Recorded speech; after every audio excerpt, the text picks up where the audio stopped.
I look at these topics that we're into: cataclysms, Younger Dryas, lost ancient technology. Magnetic poles. That's the one thing. I would like to dive into that.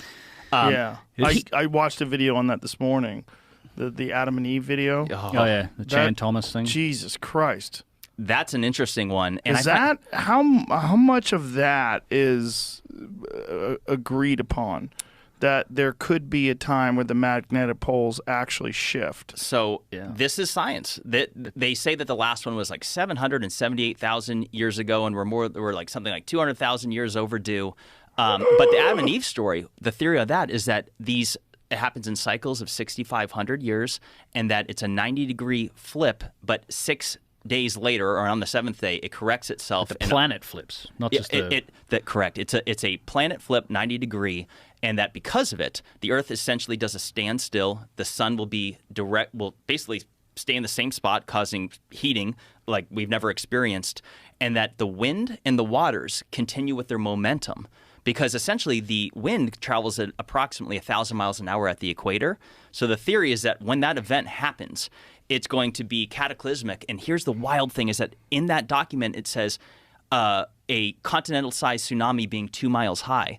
Well, I showed you the Emikusi volcano in Africa in the Sahara, which is at 11,300 feet, that has salt as well as evidence of gastropods, sea life. That's 2 miles high. Yes. And I'm like, it would make a lot of sense. Like if you look at the Bible and involving like Revelations and it's saying like 6 days. 6 days on the 7th day, God rested. In that document, it says 6 days things start simmering down a bit, and by day 7 things are starting over new. So what's the science behind this complete reversal of the magnetic poles? So real quick, this is the part that sets me off about this is that any article you ever read on this, it makes it crystal clear that this will not be apocalyptic.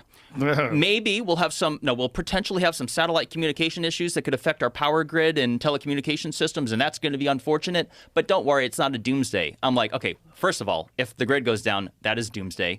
But number two, they don't know what they're talking about because they claim that the geomagnetic pole shift is because of the interior, whether it's the iron core or whatever it is, the molten core, does a shift, and because of it, that's why the compass will flip. But I'm like, if you look at the nature of earthquakes, some originate in the crust, others originate in the mantle, in the parts that aren't solid. So I'm like, if you're saying that the interior that is molten does a shift, why on earth would you suggest that it wouldn't cause earthquakes or volcanic activity on the surface? So I feel like every article I ever read on geomagnetic pole shifts, they go out of their way to say, don't worry, it's fine. And I'm like, but yet the evidence shows that it's accelerating.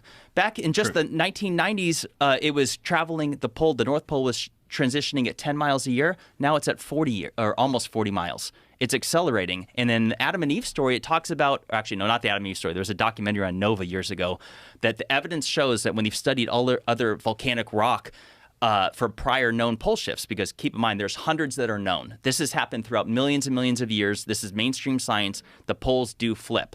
But it's not that the Earth flips over. It's that the inside core does, and so your magnetic compass will flip. Like what causes it? So whatever that molten core is, it does a shift inside. It allegedly happens in cycles, and we're long overdue. And when it happens, the other theory is that the Earth's shields will be diminished. Well, definitely. So we know two things right now: is that the pole is moving, so it's off. I think it's off even the South Pole might be off of Antarctica at this point, like the magnetic south, and then the magnetic field consequently to this movement is weakening. So we know our magnetic field, and that's where a lot of that danger is going to come from. Is if the magnetic field keeps weakening. Now everything cosmically that happens is going to hit the Earth, and particularly us with our electronics, it's all going to get more easily smashed because the magnetic field is what protects us from solar flares and cosmic radiation and all this stuff. So as the field and the acceleration of that weakening of the field, is accelerating. So it's getting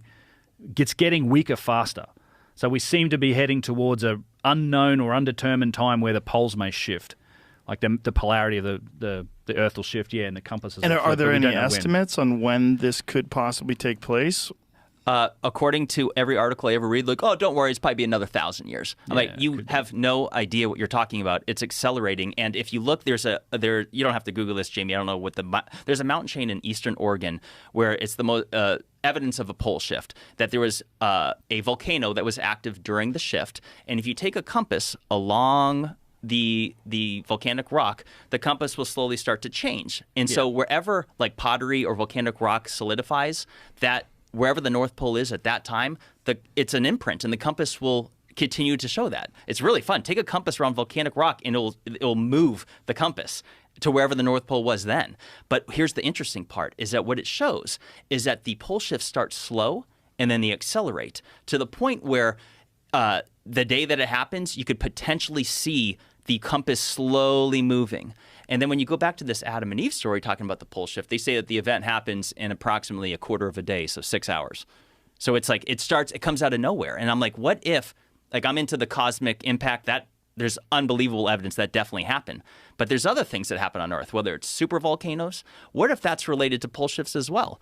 And the reason why the evidence wouldn't be necessarily that we couldn't find it is because if the Adam and Eve story, if the details discussed in it are accurate, the reason why we're not seeing the evidence of it is because it flips right back and thus masks the evidence that it ever happened.